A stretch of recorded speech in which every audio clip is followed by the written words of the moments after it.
Assalamualaikum warahmatullahi wabarakatuh. Kembali lagi bersama saya Dimas. Di video kali ini saya akan membaca hasil dari regresi yang kemarin saya sudah membuatkan videonya.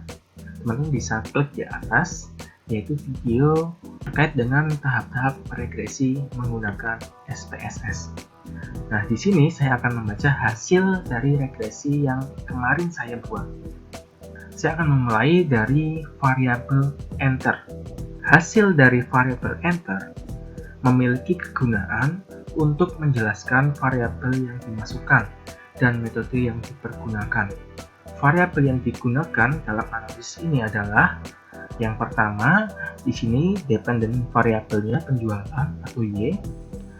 Dengan independennya itu ada biaya produksi X1, biaya promosi X2, dan biaya distribusi X3 dengan metodenya enter. Metode enter merupakan metode yang digunakan untuk membentuk penaksiran dari persamaan regresi. Jadi, nanti peneliti yang menentukan sendiri variabel yang akan diambil sesuai dengan hasil dari signifikansi. Kemudian, di bawahnya ini ada model summary. Hasil dari model summary memiliki kegunaan untuk mengetahui hubungan antara kedua variabel atau lebih di dalam persamaan regresi. Di sini yang dilihat adalah pada nilai R-square, ini ya, R-square. Nilai R-square pada hasil ini menunjukkan nilai sebesar 0,823. Ini kan titik 823 ya. Jadi titik ini kalau di depannya tidak ada angkanya, ini berarti 0, angka 0. Jadi 0,823, atau kalau kita persentasekan sebesar 82,3%. Nilai ini mengandung arti bahwa pengaruh biaya produksi atau X1, kemudian biaya promosi atau X2, dan biaya distribusi atau X3 terhadap penjualan atau Y itu sebesar 82,3%. Sisanya sebesar 17,7% dipengaruhi oleh variabel lain di luar model. Syarat hubungan antar variabel baik atau tidak bila nilai R-square di atas 50%, yang artinya baik. Jika di bawah 50%, artinya belum baik. Selain untuk melihat hubungan antara kedua variabel atau lebih, hasil dari model summary juga bisa digunakan untuk melihat apakah data kita terjangkit asumsi autokorelasi atau tidak. Nah, pembahasan terkait dengan autokorelasi bisa kalian lihat di video saya yang berjudul Part 7, cara uji autokorelasi data time series di SPSS IBM 23. Di video tersebut sudah saya jelaskan cara melihat autokorelasi pada hasil regresi. Nanti dilihatnya dari nilai Durbin-Watson. Oke, selanjutnya kita masuk ke ANOVA. Hasil dari ANOVA digunakan untuk mengetahui pengaruh variabel independen secara serentak dan bersama-sama atau simultan. Dari hasil ini dapat dilihat bahwa nilai signifikansi itu sebesar 0,000, ini ya, sig 0,000. Nilai ini jika dibandingkan dengan tingkat alfa 0,05 maka lebih kecil. Ini ya, saya buka 0,000 itu lebih kecil dari 0,05, sehingga dapat disimpulkan bahwa terdapat pengaruh biaya produksi atau X1, biaya promosi atau X2, dan biaya distribusi atau X3 secara bersama-sama dan serentak atau simultan terhadap penjualan atau Y. Oke, yang ANOVA sudah clear. Kemudian nilai dari koefisien. Hasil dari koefisien digunakan untuk mengetahui persamaan regresi dan pengaruh antara variabel independen terhadap variabel dependen secara parsial atau sendiri-sendiri. Hasil dari koefisien juga bisa digunakan untuk meramalkan naik turunnya variabel dependen terhadap variabel independen. Di sini kita lihat nilai dari konstanta atau konstan, di mana nilai dari konstan itu sebesar 463.175,848. Artinya, bila biaya produksi atau X1, kemudian biaya promosi atau X2, dan biaya distribusi atau X3 nilainya adalah 0, maka untuk penjualan itu bernilai positif atau nilainya meningkat. Kenapa positif? Karena di nilai konstan atau konstanta ini tidak ada minusnya. Jadi positif 463.175,848. Kemudian nilai dari koefisien variabel X1. Nah, X1, X2, X3 ini namanya koefisien. Nilainya untuk X1 itu sebesar 1,611. Artinya, bila biaya promosi atau X2 dan biaya distribusi atau X3 nilainya tetap, serta biaya produksi atau X1 ditingkatkan sebesar 1 atau RP1, maka penjualan Y atau penjualan yang konotasinya adalah Y akan meningkat sebesar 1,611. Kemudian untuk biaya promosi X2 itu nilainya sebesar 4,377. Artinya, bila biaya produksi atau X1 dan biaya distribusi atau X3 nilainya tetap dan biaya promosi atau X2 ditingkatkan sebesar RP1 atau 1, maka penjualan atau Y akan meningkat sebesar 4,377 atau RP 4,377.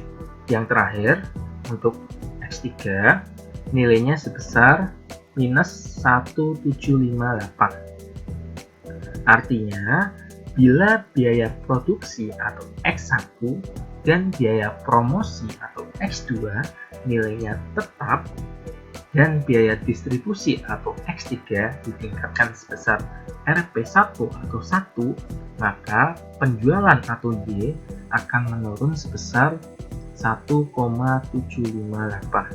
Kenapa menurun? Karena di sini ada minus. Kalau di sini tidak ada minus, maka interpretasinya adalah meningkat atau naik. Nah, di sini kita juga bisa meramalkan. Di sini kita bisa meramalkan hasilnya untuk bulan ke-37. Jadi data saya itu sampai bulan ke-36. Nah, ini saya perlihatkan terlebih dahulu datanya. Nah, ini adalah data yang saya gunakan. Kelihatan ya.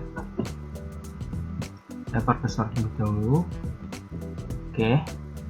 Nah, ini adalah datanya, yaitu data sampai bulan ke-36 dengan variabel Y, X1, X2, dan X3. Nah, saya ingin melihat jika pada bulan ke-37 untuk X1 atau biaya produksi seandainya ditingkatkan menjadi 20 juta, maka akan dapat diramalkan tingkat penjualan pada bulan ke-37 itu berapa. Jadi penjualan pada bulan ke-37 kita bisa mengetahui dari hasil regresi ini. Saya close. Oke, saya masuk lagi ke datanya. Jadi saya akan tuliskan rumusnya, yaitu Y sama dengan 0 plus beta 1 X1 plus beta 2 X2 plus beta 3 X3.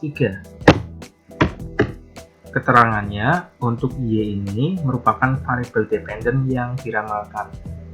Ini adalah variabel dependent yaitu penjualan. Kemudian untuk B0 atau beta 0 itu merupakan konstanta. Ini adalah konstanta. Kemudian untuk beta 1 X1 ini merupakan koefisien regresi. Ya, sampai sini ya, sampai beta 3 ini merupakan koefisien regresi.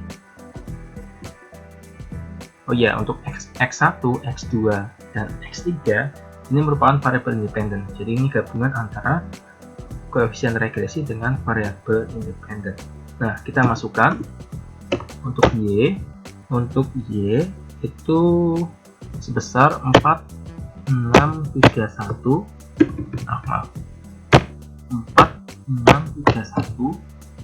750,848 ditambah ini yang bawah ya, yang biaya produksi 1,611 dikali 20 juta. Jadi kan yang diramalkan pada bulan ke-37 jika biaya produksinya ditingkatkan menjadi 20 juta, maka berapa penjualan pada bulan tersebut atau pada bulan ke-37. Datanya ada 1 sampai 36. Jadi bulan pertama sampai 36. Nah, yang akan kita ramalkan adalah pada bulan ke-37. Jadi di sini saya tulis 20 juta. Jika ditingkatkan sebesar 20 juta. Selanjutnya ditambah, karena ini plus ya, ini plus jadi ditambah X2. X2 nya berapa? X2 nya 4,377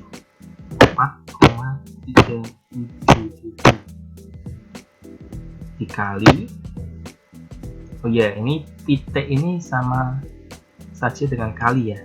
Nah, ini saya hapus saja biar enggak lanjut. Nah, jadi gini, ini dikali dengan biaya promosi atau X2. Jadi berapa biaya promosinya? 321.0000. Saya tulis 321.0000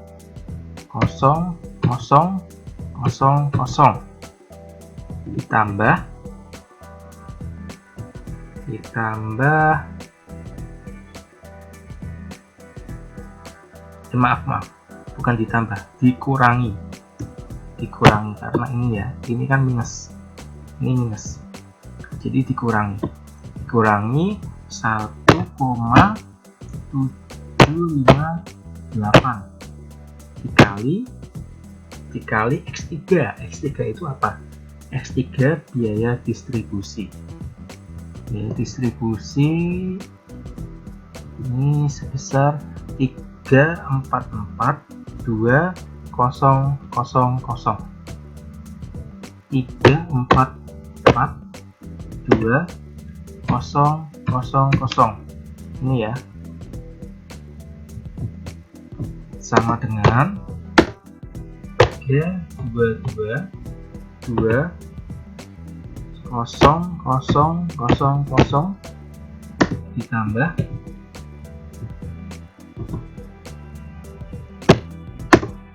14050 dikurangi 605.1036 sama dengan 44854,848. ini adalah hasil pada bulan ke-37. Jadi di sini, oke, saya itukan dulu, saya beri titik. Jadi di sini hasil penjualan pada bulan ke-37 jika nilainya atau produksinya ditingkatkan menjadi 20 juta, maka akan mendapatkan hasil penjualan sebesar 44.850.884,848. Jadi sekitar 44 juta hasil yang didapat pada bulan ke-37.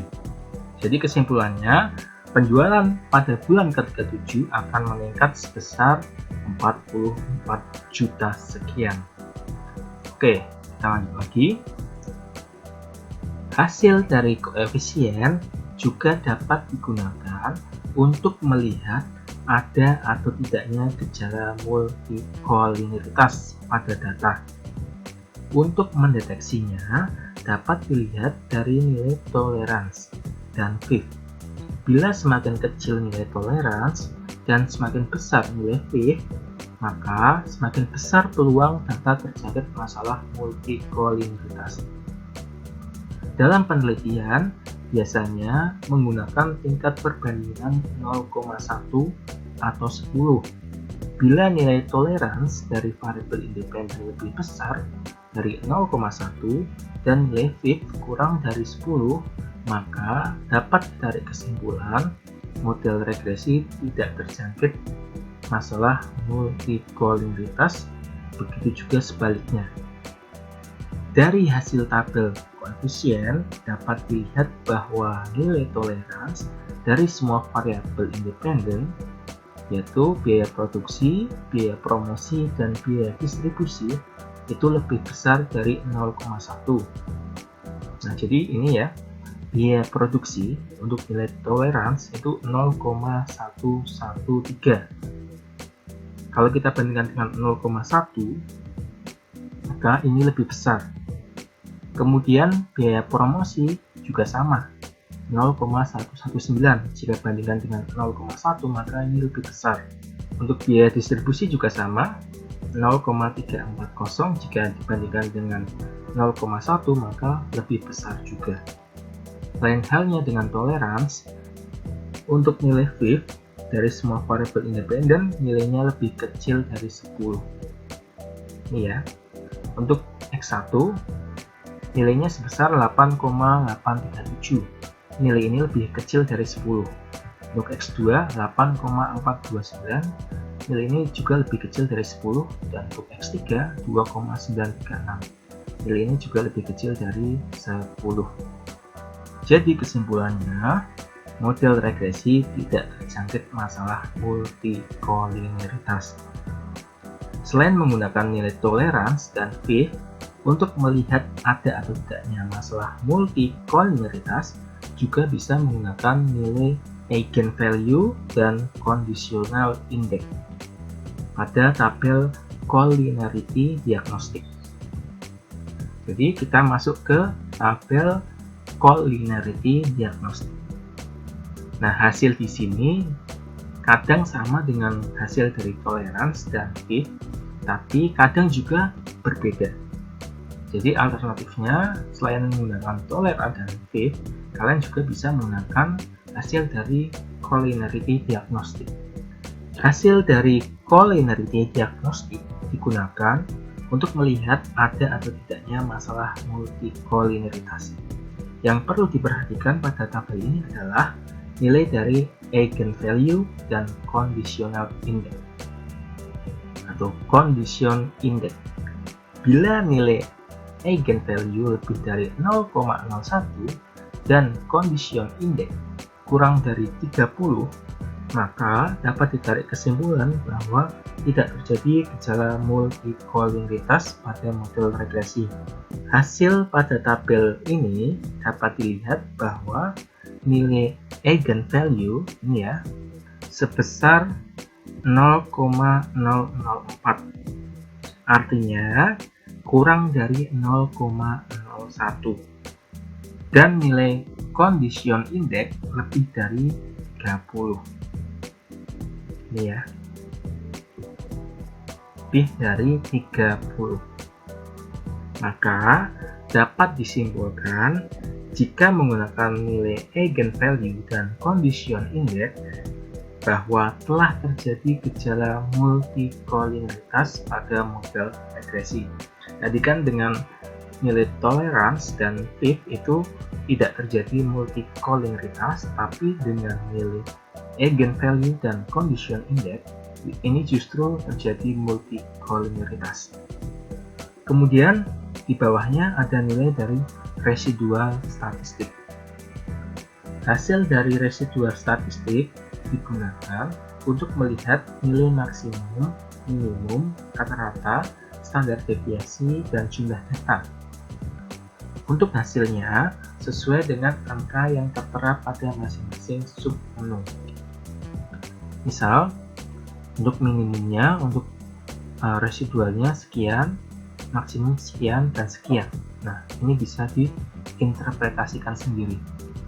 Kemudian di bawahnya ada nilai dari normal PP plot of RSR.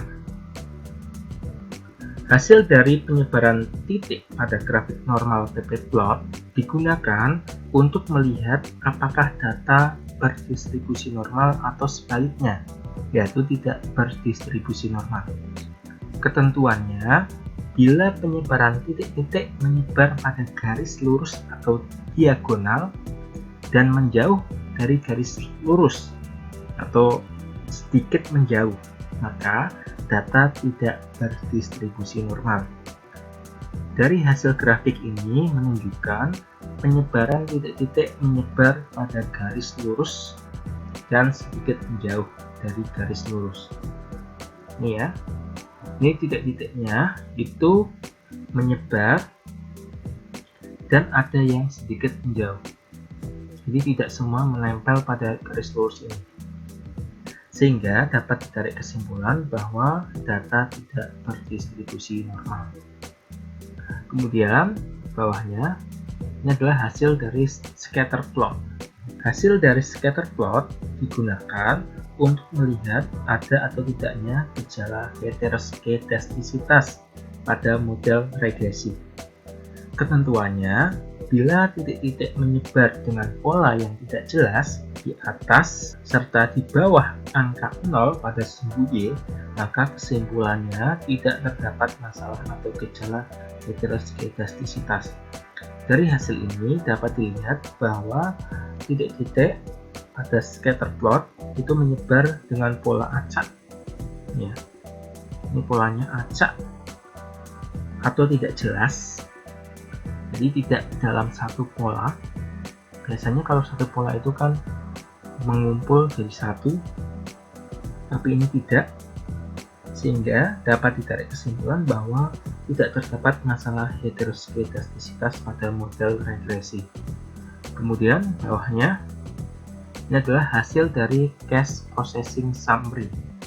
Hasil dari cache processing summary digunakan untuk melihat apakah ada data missing atau hilang saat proses pengolahan.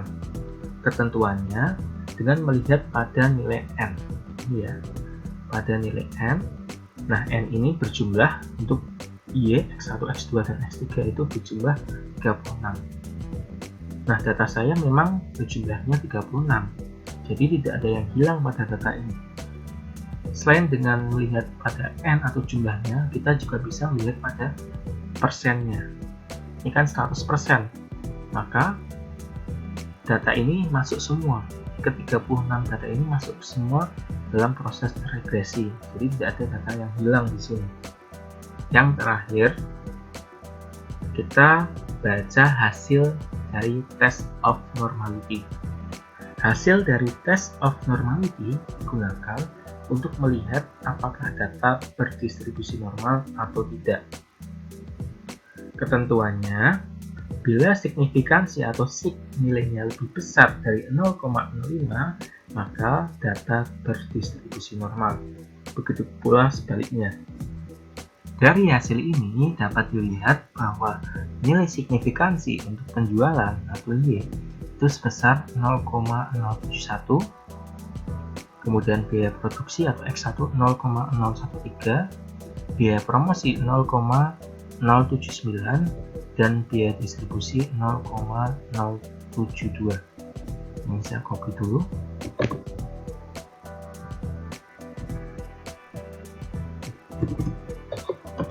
Nah, ini jika kita bandingkan dengan 0,05, maka lebih besar. Untuk X1 lebih kecil,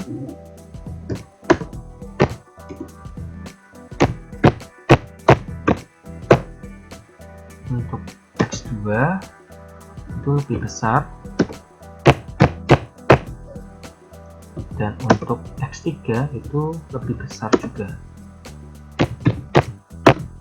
Artinya bahwa untuk variabel Y, oh ya, ini saya tulis, ini Y, X1, X2, X3. Jadi untuk Y, kemudian X2 dan X3 itu berdistribusi normal, dan untuk X1 itu tidak berdistribusi normal, karena tadi ketentuannya bila nilai sig lebih besar dari 0,05 maka data berdistribusi normal. Yang tidak besar atau tidak lebih besar dari 0,5 kan cuma X1, sehingga hanya untuk variabel X1 data tidak berdistribusi normal. Oke, mungkin ini saja yang bisa saya berikan di episode kali ini. Terima kasih. Assalamualaikum warahmatullahi wabarakatuh.